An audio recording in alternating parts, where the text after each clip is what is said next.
Good morning, good afternoon, good evening, depending where you are around the world. And thank you so much for inviting me to join the call today. Really appreciate it. My goal today is just to give you a quick update really on real estate markets globally, but in particular residential markets. I'm going to focus on the luxury or prime, what we call the prime end of the market, which at Knight Frank we define as the top 5% in terms of housing market value. And the one common denominator that those markets tend to have is that they have quite a strong international bias, or at least they did pre-pandemic, given the hiatus in terms of international travel. That is obviously been less so the case in terms of cross-border transactions over the last year. Before I sort of launch into a bit of a market update, I just thought I'd give you a little bit of an intro really into Knight Frank, who we are and what we do. So we are a global real estate consultancy firm headquartered in Baker Street in London, so the home of Sherlock Holmes. And we cover both residential and commercial markets, so both. Our global footprint now extends across about 57 countries, and we have nearly 500 offices. And those markers that you can see in red, they are our key gateway cities around the world. A bit of history. So Knight Frank and Rutley, as it was called when it was first founded back in 1896. So this year actually marks our 125th anniversary. And we have sold all manner of types of real estate. Perhaps the most interesting is Stonehenge, which hopefully many of you know, which actually was in private hands back in 1915 before it was gifted to the UK.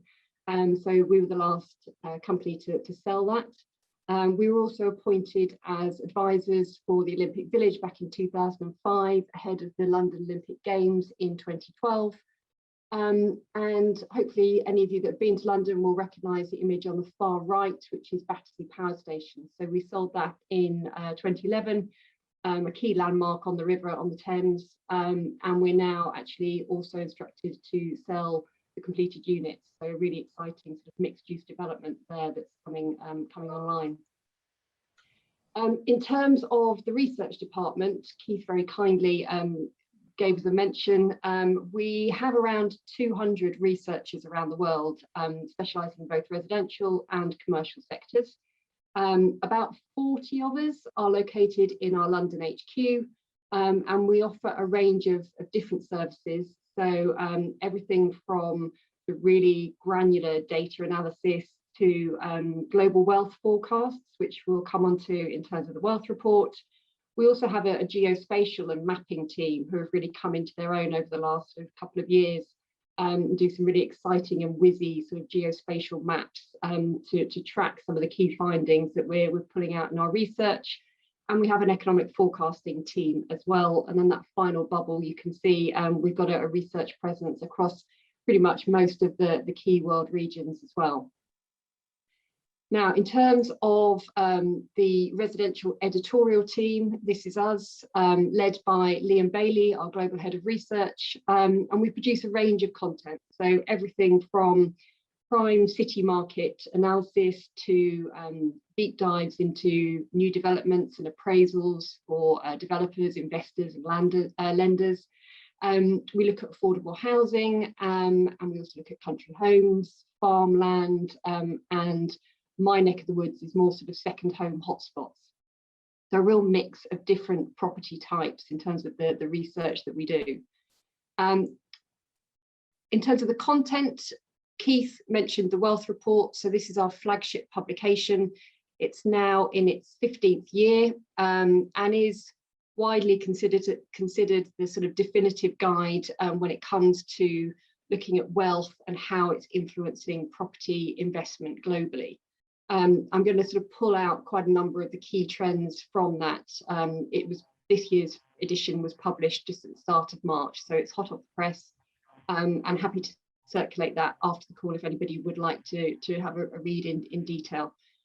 You've also got on the page there a couple of other reports we've done since the pandemic, which may be of interest. The bottom two, active capital, looks at sort of movements and wealth investment through commercial real estate, and the Your Space looks at sort of the perspective from an occupier's viewpoint in terms of sales volumes, etc., niche markets. So in terms of a market update, that's a sort of quick summary of what we do and who we are. I'm going to loop back at the end of the presentation to give you some sort of indicators as to how you can tap into our research. But let's move on maybe to what's happening in the world of residential real estate, in what has inevitably been a really tumultuous year as a result of the pandemic. Perhaps the simplest way to get a feel for how prime residential markets performed in 2020 is to look at how prices have changed.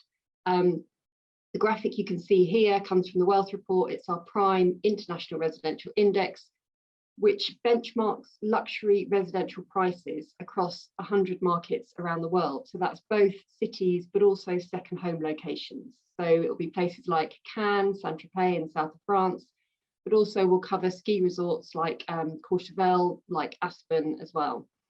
And I guess the key headline is that in 2020, nearly 2/3 of the markets that we track registered positive price growth. And on average, prices increased by 1.9%, which in itself may not sound like an awful lot, but it's above what we saw in 2019. And given that we were in the middle of a global pandemic, that might seem quite surprising. What we saw was that markets that responded very decisively to the pandemic and saw their economies reopen in sort of final quarter of 2020 performed particularly strongly. So Auckland leads the index. I will actually share this afterwards so that you can see the rankings on that graphic. Auckland leads the index, so there we saw prime price growth of 18% in 2020, and also followed by a number of Asian cities as well. Seoul is one that stands out, having seen really phenomenal price inflation, and several North American markets also performed strongly. I guess the key takeaway from this is that prime residential markets across the world displayed a surprising degree of resilience in 2020, and the pandemic actually led to stronger, not weaker demand in many prime markets. So just thinking about sort of why this happened and why we saw this level of resilience, we certainly didn't expect it.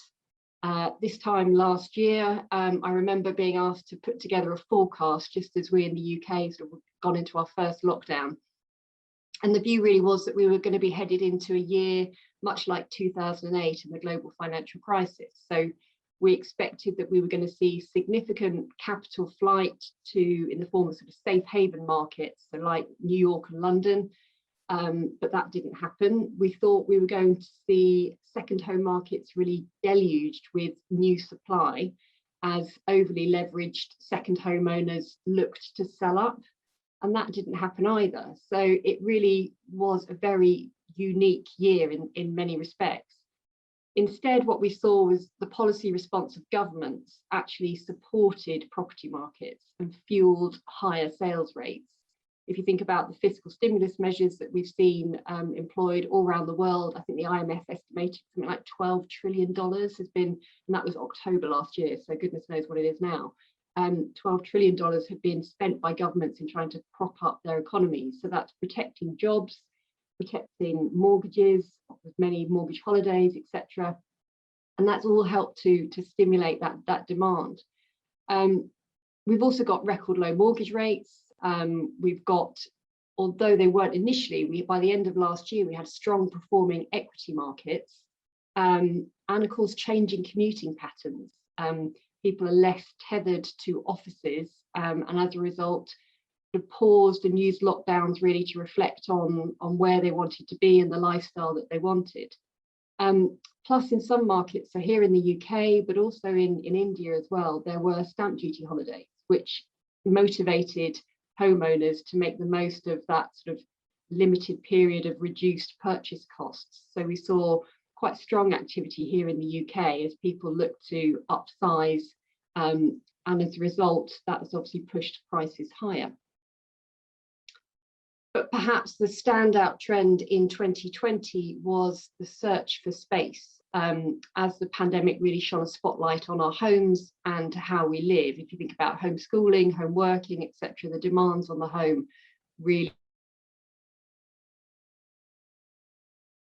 changed in the last 12 months, particularly here in Europe, but to some degree in the US as well. We saw a release of pent-up demand, and buyer inquiries really soared. And at the prime end of the market, the focus was largely on coastal, rural, mountain retreats. And in cities, it was the demand moved to the periphery. So we saw a lot of demand in the home counties, for example, around London. So that's sort of outer ring, as people looked for more space. So in Europe, the locations that we saw demand heighten include Provence, the south of France, the Alps, and Tuscany was also in demand. In the US, it was places like the Hamptons, Cape Cod, Aspen, Palm Beach, and Malibu. But in Asia, the story was quite different. Larger apartments close to parks with balconies or roof terraces were in demand. And I think we've had quite a sort of Anglo-Saxon view of the headlines over here, this escape to the country narrative that has really dominated the press and the media in the last few months, maybe almost the last year. That applies mainly to Europe and the US. It's less of a story in Asia. I was talking to our researcher over there recently, and he was simply saying, you know, if you have moved to Beijing or you live in Seoul and you, as a result of the pandemic, you want more space, you're not going to return to rural markets where you've got, you know, harder chances of employment, and maybe a lower standard of living. You're still going to want to live in the city, but you're going to want to live in a larger apartment, perhaps, as I said, close to a park or with some sort of outdoor space. But the housing stock in Asia is so different to Europe and the US. You don't have those large detached homes with big gardens on the periphery of the city in the way that you do over here. So I think there's a very nuanced picture that's emerging, and I think we need to be quite careful when we're talking to journalists, in particular on our side, not to make this out to be a very Anglo-Saxon perspective of the whole the narrative, this escape to the country narrative. In terms of other key trends that we've seen, some of these were already in existence prior to the pandemic, but changes that we expected to maybe play out over 2, 3, 4, 5 years have actually become supercharged and happened virtually overnight. So we've got the changing tax landscape. We know that governments are going to have to fill this sort of pandemic-induced hole in their coffers over the next few years. And one of the key ways they're going to do that is they're going to have to raise taxes in some form or shape. We've already heard in the last 12 months about new wealth taxes in Argentina. There's one being mooted potentially in Canada. When it comes to capital gains tax, we know that the US and the UK are rumoured to be looking at increasing their rates. Governments clearly have got one eye on how they're going to refill their public finances. So we do expect, as a result of this, what this means in terms of property markets is we expect ultra high net worths to eye places like Monaco, like Switzerland, some low tax jurisdictions in the Caribbean, for example, and potentially Italy too, where there is an attractive flat tax rate. We expect those markets to really see heightened demand over the next 1 to 2 years as this narrative plays out. In terms of demand, obviously with travel bans in place, demand in 2020 in many prime markets was largely domestic in nature. Locals were keen to sort of capitalise on the value that they picked up on in their markets and get the best choice of stock before international buyers return. And that was certainly true in markets like Auckland, in Sydney, and in Vancouver as well. We saw really strong activity. Visas. Given travel bans are, given that we have seen golden visas in recent years after the global financial crisis, we're now seeing a slightly different interpretation of these visas. So places like Barbados and Dubai have introduced what they're calling 12-month welcome visas. And the plan is to really capture this new globally mobile workforce, to try and entice them to move over temporarily to their markets and help therefore boost their economies, particularly given that these are sort of tourist based economies and have really struggled over the last 12 months. So we're really interested in this whole sort of push and pull story that we're seeing, with some governments looking to put up taxes and deter foreign investment, and other governments looking to try and attract as much interest and investment as they can. You'll be aware about the European golden visas in places like Portugal and Spain. We know that there is pressure from the EU to try and dilute these slightly and make them more transparent to deter sort of money laundering. My guess is that we might see governments push back slightly, given they're going to need that investment even more over the next few years. So it'll be an interesting trend to monitor. In Europe and in the US, we saw in the last 12 months what we're calling the birth of the co-primary home, or the 50-50 home. And what we're seeing is that the specification that we would usually see buyers want for their primary residences, so that's things like sort of best IT, audio-visual equipment, spas, cinema rooms, home gyms, all that sort of thing, they're now being moved to second homes. They're now being incorporated onto their wish lists, as ultra high net worth now plan to spend longer working remotely in their second homes. So the line between primary and secondary residence is becoming a lot more blurred than it has been in the past. And then finally, the other key trend that we've seen was in relation to expats. And we noticed it last summer. We have a sort of regular global prime call with all of our sort of high-end agents around the world, and they all noted the fact that they had seen an uptick in inquiries from expats, usually expats that were located sort of 8 to 12 hours plus from their main home, their original home. And many were inquiring, wanting to purchase either a property back in their home country or upgrade the property that they had. With many sort of just wanting that security of having a foothold back home in their original place of birth or residency. Particularly it was prevalent amongst 40-somethings, those maybe with aging parents or those with children at boarding school who might be some distance away.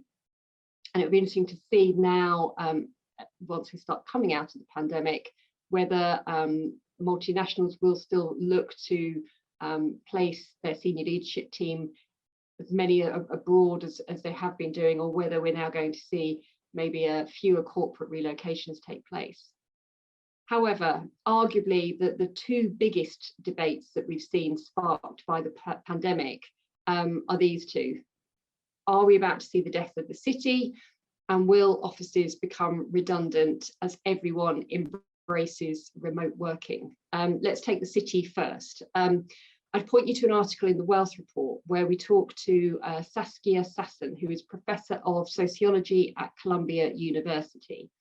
And she argues that over the course of history, cities rise, fall, and then rise again, and that they are critical centres of innovation, for the exchange of ideas, cultural centres, and real social hubs. And I think post the pandemic, there is obviously going to be a period of reinvention. And we talk about the growth of the 15-minute city in the Wealth Report, the idea that you have work, retail, and leisure all within a 15-minute walk of your home. One thing that will be certain is that any reinvention will have at its heart sustainability and wellness. I think there's little doubt about that. I think cities are going to adapt. We may well see that in those city centres where we're used to seeing retail and office, some of that may get repackaged and repurposed as residential properties going forwards.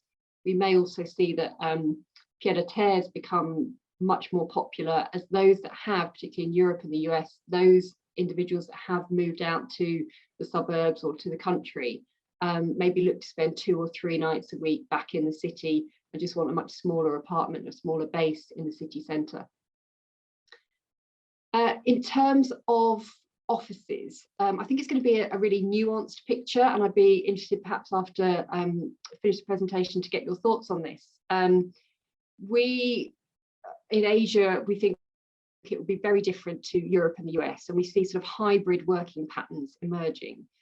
Different industries are already taking very different approaches. So British Airways has just recently offered its staff the option to work from home. Goldman Sachs has said that it wants everybody back in the office by the end of summer. And law firm Freshfields has said that its lawyers can work from home 50% of the time in London and Manchester, for example. So there's been a real spectrum of responses. We've got Lee Elliott, who is our head of occupier research. He talks about a recent survey which found that 85% of people seem to like the idea of a sort of 2 or 3 day working week in the office. But I think, as with cities and offices, the word flexibility is going to be key. I don't think it's going to be a very black and white system. I think it's going to be evolution. I don't think we're going to have a revolution. I think many of the flexible working practices were beginning to emerge before, but I think they're obviously going to be supercharged as a result. There's also a lot of talk in the occupier world about this sort of hub and spoke office model. So you put your hub in the CBD and then you have your spokes spread around. But talking to Lee about this, the perception is that probably won't work for many occupiers because their workforce is so dispersed that you're not going to be able to find those spoke offices that will meet the requirements of a large number of your employees.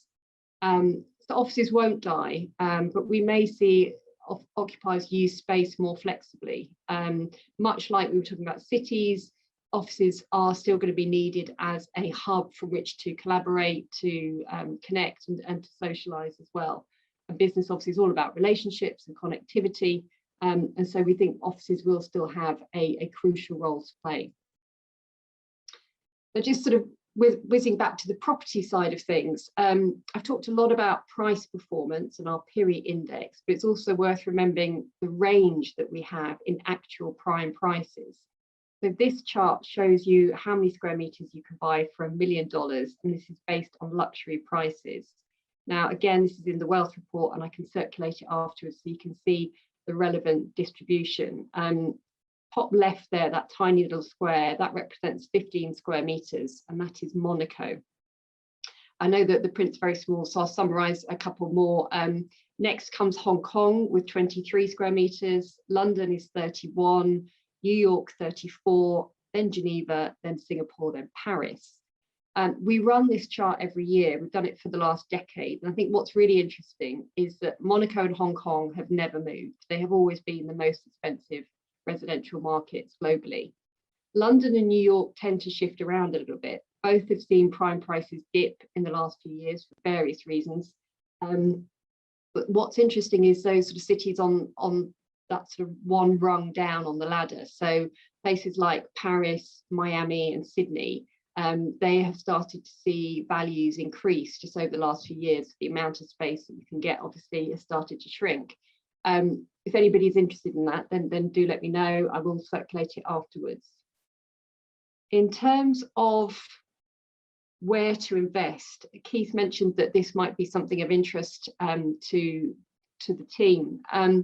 Each year we produce, our research teams around the world estimate where they think prime prices are headed based on a range of indicators. So they obviously look at the fundamentals in terms of demand and supply, but they'll also look at things like upcoming tax changes, housing policy, wealth forecasts, etc.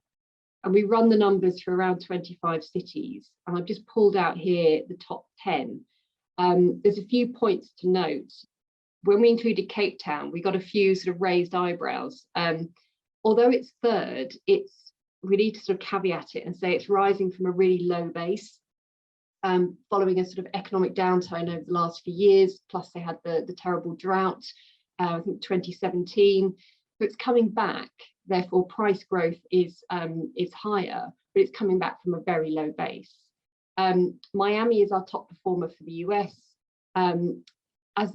We've seen this sort of pandemic-induced demand for coastal homes, which I've mentioned, but we've also seen a sort of growing appetite for Florida as a whole, partly due to something called the SALT deduction, the state and local tax deduction, which I won't go into detail, but it has meant that we've seen wealth in places like New York and California move to those lower tax states like Texas and Florida. For London, 2021 is set to be the year that annual price growth moves out of negative territory for the first time in 6 years. So we're positive on London this year now that Brexit is behind us, and we are expecting a surge in overseas interest once travel bans start to ease. One other piece of content which might be of interest is we produce something called our Next Neighbourhoods. So our research teams pinpoint areas within their cities that they think will outperform over the next 5 years. And we've produced over 40 this year. And they can be really granular down to almost a street level that we think will outperform because of maybe new developments, maybe regeneration projects, etc., new transport links. Again, it's in the Wealth Report, and we've got more online, so do please take a look. At the heart of the Wealth Report is the Attitude Survey. So this is a survey of over 600 wealth advisors who together manage $3.3 trillion in wealth. And it really helps inform us on ultra high net worth attitudes. It tells us everything from where they're planning to invest in terms of property types, but also it looks at succession planning, what their biggest worries are, their concerns, and which markets they're most optimistic about. And it's really well worth a read. One of the key findings this year is that 26% of ultra high net worth individuals tell us they're planning to buy a new home in the next 12 months, which is quite phenomenal. So 1 in 4. This suggests to us that whilst interest rates remain low and inflation is kept under control, we think demand will be strong, and this pandemic-induced residential mini boom that we've seen in 2020 is likely to continue in the short to medium term. So just some final thoughts really to leave you with. Just recapping on some of the trends that we've discussed. So the global policy response that we saw during the pandemic, we know that largely supported the wealthy. Lower interest rates, more fiscal stimulus measures boosted asset prices, including property. But this growth in wealth itself is likely to fuel demands for more policy response to counter that rise in wealth inequality. So we're expecting more wealth taxes, changes to purchase and sales costs, and potentially more restrictions on overseas buyers in some markets. But the wealthy still want options. So one of the findings of the Wealth Report is that despite this reduced desire to travel, nearly a quarter of ultra high net worth individuals are planning to apply for a second passport or citizenship, and that's up 50% on 2019. So there is a sense that the wealthy are just sort of getting their ducks in a row, making sure that they have that ability to, that freedom to be able to relocate and move should they want to. Also, we would argue that it's worth expecting more private wealth investing into property over the next few years, but we are seeing them diversify, and this is one of the key findings from the Attitude Survey. So rather than just simply looking at maybe offices, retail and residential, we're finding that family offices and private wealth is moving towards more niche specialist markets. So things like data centers, healthcare, logistics, and particularly in this last year towards life sciences as well. The scale of investment that we're seeing in collectible assets, which is the final chapter of the Wealth Report. So it looks at investment not just into property, but into things like classic cars, wine, whiskey, even handbags. And the scale of investment going into those collectible assets is quite phenomenal. And it really underlines the extent to which the wealthy will go in search of higher returns. It's a fascinating read if you should have the chance. In terms of prime property and our outlook, the key indicators we're going to be monitoring going forwards really are, and these will all impact on when we start to see the volume of cross-border transactions start to recover. The critical one will obviously be commercial air travel, how quickly people will be willing to get back on a plane, how quickly the sort of travel and tourism industry responds, and the Airbnb model starts to return. They are all going to be critical to the prime property market. We're already getting requests, we have been for the last few months, for buyer inquiries for places like south of France, and they're all trying to book their flights, ready to get out there, ready to secure their property. I think we will see those markets that have dealt with the pandemic relatively efficiently targeted by second homeowners, and maybe those that haven't be penalised potentially, as one of the findings from our survey last year. And particularly those markets which offer good healthcare are going to come to the fore without a doubt. I think that will be a key tick list or key element on ultra high net worth wish lists going forwards. I shall leave it there, Keith. That's all from me, but happy to take questions if anybody's got any. And Kate, thank you so much, and actually for cramming in a huge amount into a small space of time. I can heartily recommend the wealth report. It is a fairly chunky but fascinating read. Paul, if you're still with us in Texas, when we first started talking about Knight Frank, you asked about you were interested about the data and the research that went into the reports. My question was on the demographics of your ultra high net worth individuals. I was just curious about, for example, what the highest is, what the lowest is to be an ultra high net worth individual, and also what the median is in your database. So we split the data into 3 different demographics. So we have millionaires or high net worth individuals, and then ultra, and then billionaires. Millionaires, obviously over $1 million in US assets, and that's including your primary residence. Ultra high net worth individuals is those with 30 million in US dollars, including their primary residence. And the modelling is based on a range of factors. So it's GDP performance. We follow Credit Suisse's methodology. So we use a range of different economic indicators and demographic forecasting. It's done by our data team. All right, well, thank you. Very interesting. I really enjoyed the report. It's fascinating. I shouldn't have drank all that rare whiskey. Definitely not. No, that's definitely the future investment choice. Kate, we're not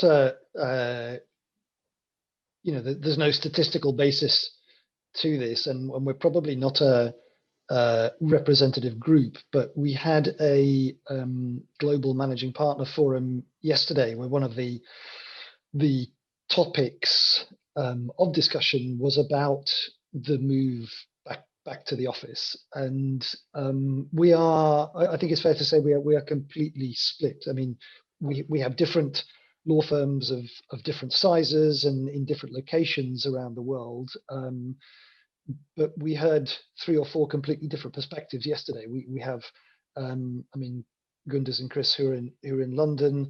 Mackrell solicitors in London are very much, we are a London-based law firm, and we are about being in W1, WC1, I think, and that's sort of key to the collegiality of lawyers. So we are in and sort of happy to be there.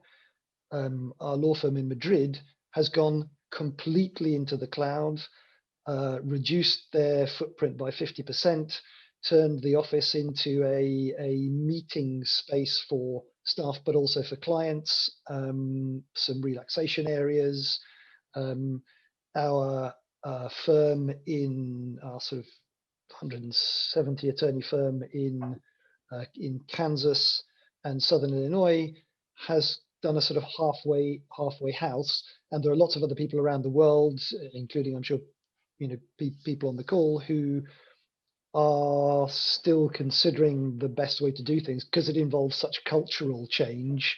And how do you mentor, how do you bring on up and coming staff and so forth. So there's lots of elements, I think, some of which are very particular to the law, and some of which is cultural. Like we have Jun in Shanghai, who was the first person to go into or the first of us to go into COVID because of the geography, and the first to come out and start sending us messages of hope around the network.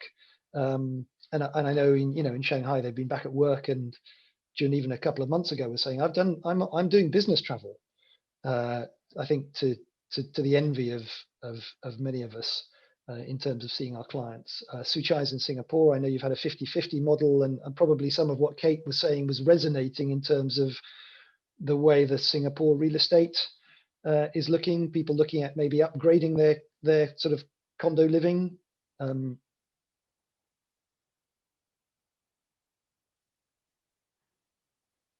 you want to sort of any insights from you in Singapore, Suchai? Putting you on the spot. Thanks, Keith. Yeah, thanks, Keith. I was actually quite excited to hear Kate's observation. I think there was, when we entered into what we call the circuit breaker, I remember one of my clients gave up all his option fee and abandoned one investment, expecting that actually prices may come down, but the residential prices never came down. In fact, over there was one weekend where for a particular project, 600 units were sold just over one weekend. And that got the government actually a bit worried. So they started to send signals that they are going to issue more cooling measures. So, but we also experimented early on about whether we need a smaller office. But I think my conclusion now is that we may have no choice but to keep the size of the office that we have now, or even we may need to provide more space. But I think the configuration probably will take views of the experts on where the trend of designing the office is going to be like.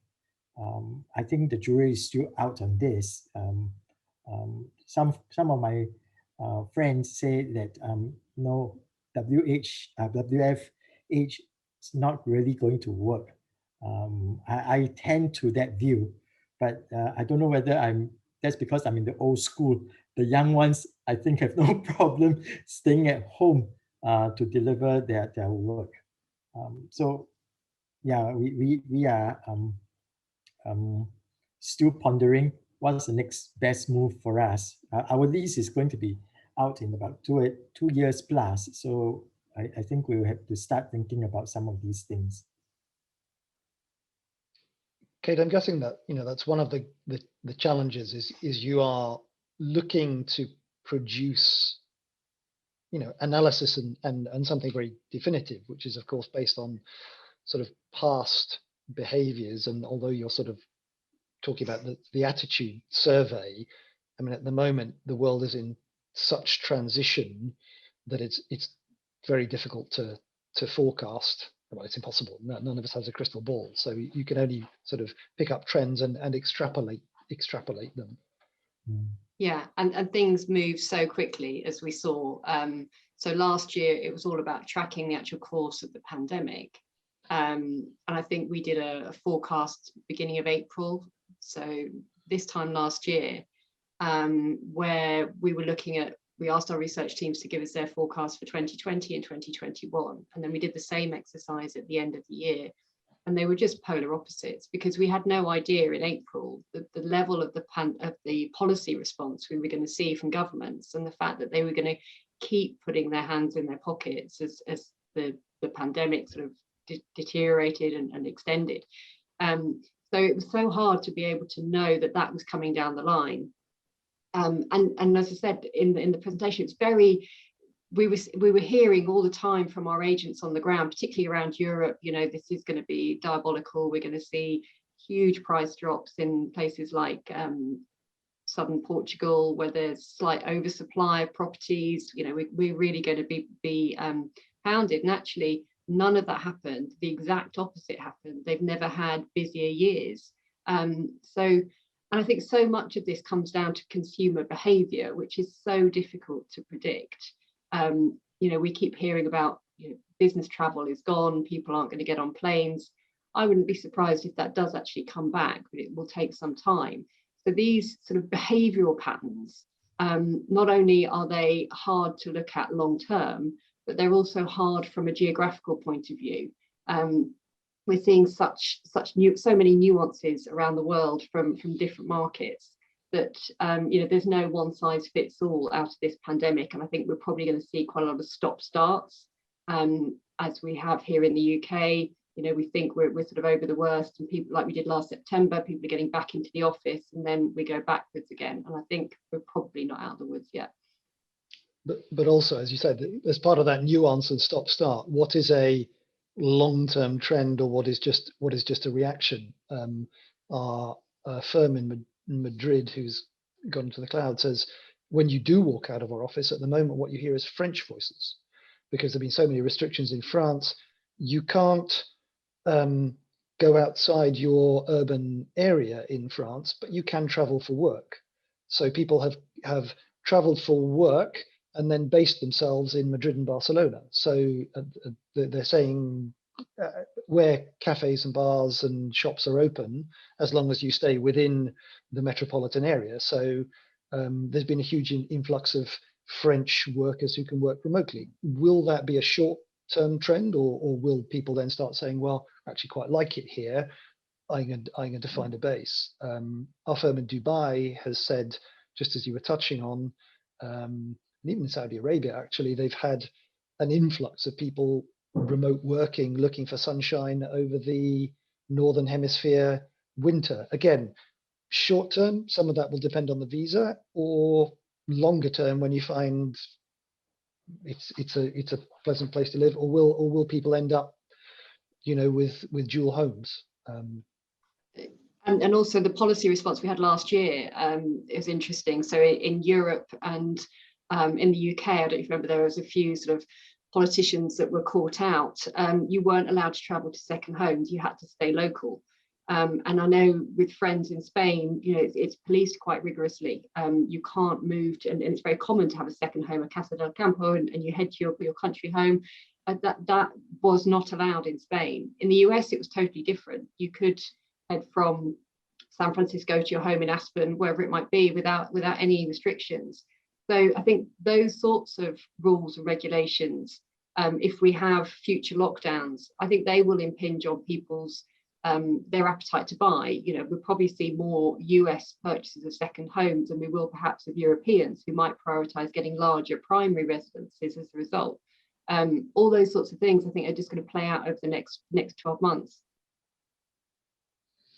I think one of the things we touched on, Robert, is head of our real estate practice group, when we've had conversations before, is certainly that trend that you talked of, probably in the sort of Western world, Northern Hemisphere, of a move from the cities and a look for, or certainly, or maybe a bit of both, you know, purchasing of residential or semi-residential. And you were saying that's certainly the case in California. We had Daniel in Berlin on, I think we've lost Daniel, and he was certainly saying, certainly in Germany, that's something that they've seen, and we know we've seen it in the UK. Any final questions for Kate before we let her get on with more analysis and research and crystal ball gazing? If it's helpful, Keith, I can send over my presentation if you want to circulate that to the team, and a link to download the wealth report as well. That would be very welcome. Thank you. Sorry, Gunduz. Yeah, sorry, I just wanted to ask whether you had any thoughts about how the market will be following the stamp duty holiday, which ends on the 31st of March. What effect that will have on the market? So in the UK, they've actually extended it till the end of June. Sorry, I meant And then- 1st of June. Yeah, and then they're tapering it, I think, until October. So we won't be Yeah. back to normal, I think, until 1st of November, I think I'm right in saying. I don't think, and on top of that, just to mention, we've also got from today, in fact, we've got a new 2% foreign buyer surcharge for the UK as well. So again, we're always the landscape is changing rapidly, and I think for Brits, I think they've got used to that. I think there's been something like 20 plus policy changes in the last 2 years. So I think we will continue to see activity over the summer months. I mean, spring is normally our traditional buying season, and that's certainly playing out.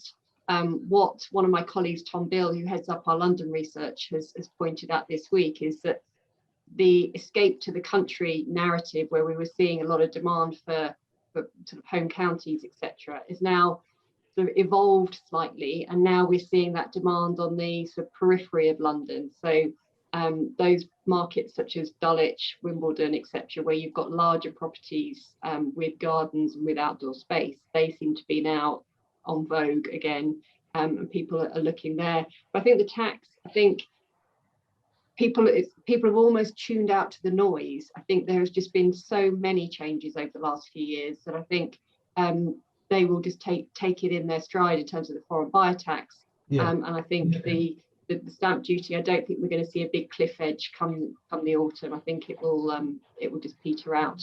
I don't imagine that they will extend it again. I think that will be it. Thank you. Okay. One thing you also touched on is the focus on people upgrading both primary and secondary residences. So, if you're going to spend more time split between, but also put in underfloor heating everywhere, put in the mini spa and the sort of cinema area, extend it up and upgrade, which I think is also an interesting trend. Yeah, it's something we've seen actually in the Alps, with obviously very little happening there this season. People are sort of taking that opportunity to upgrade their properties over there. So there's a lot of construction taking place in some of the ski resorts, so that they're ready to go come next year. Because one of the other things we're finding is a lot of these ultra high net worth individuals, when they have their second home, up until maybe 5-6 years ago, they would often just keep that as there for their exclusive use, and they would use it maybe, I don't know, a few weeks a year. Whereas now we're finding wealth advisors, family officers are saying to them, you can't have that asset sat empty. You need to make sure that it's generating some sort of income, even if it's just covering its maintenance costs. It needs to actually be doing something and not just sat empty. So I think that there's that as well, that people are sort of making sure that they are ready to go when the new season starts next October, November time.